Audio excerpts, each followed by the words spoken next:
Wouldn't it be great if removing a centre back seam was as simple as drawing a vertical line up from the hip at the centre back? Sure, it's straight.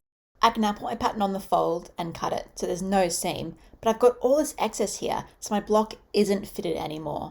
This is actually great if you're making a loose or oversized dress, you can just leave it. But if you want something fitted, you need to make some adjustments to remove this excess. Let's start with the waist excess. Measure how much you added to the waist. Then, increase the waist up by the same amount.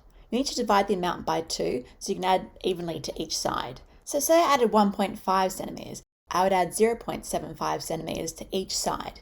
Then, redraw the dart legs and move the drill holes. This will remove the excess above and around the dart too. Now let's look at the upper back. Adding centre back seams make the neckline longer, which means there will be excess, which will cause gaping along the back neckline. To fix this, you can add just a small dart along the back neckline. It just needs to be 0.7 centimeters wide, so 1/4 of an inch, and 5 centimeters long, so 2 inches.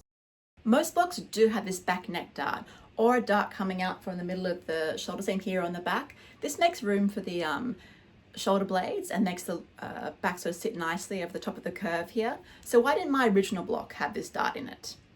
If you look at the original block line, it curves in a bit at the top. Rather than have a dart, I sculpted the seam and brought it in at the neck. This is just a nice little tailoring tip to keep in mind.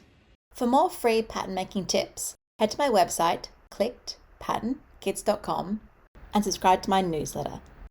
Then, I'll send you the 10-step pattern checklist I use to check my patterns before I send them to production, as well as a 10% discount code for your first Clicked Pattern Kit order. If you twirl your pattern and still find there's a bit of excess on the upper back here, you can bring the armhole in, but don't take too much, you still want to be able to move around. If you like this video, make sure you subscribe to my channel. I've got lots more DIY pattern making videos you can follow along to make your own wardrobe, like this one.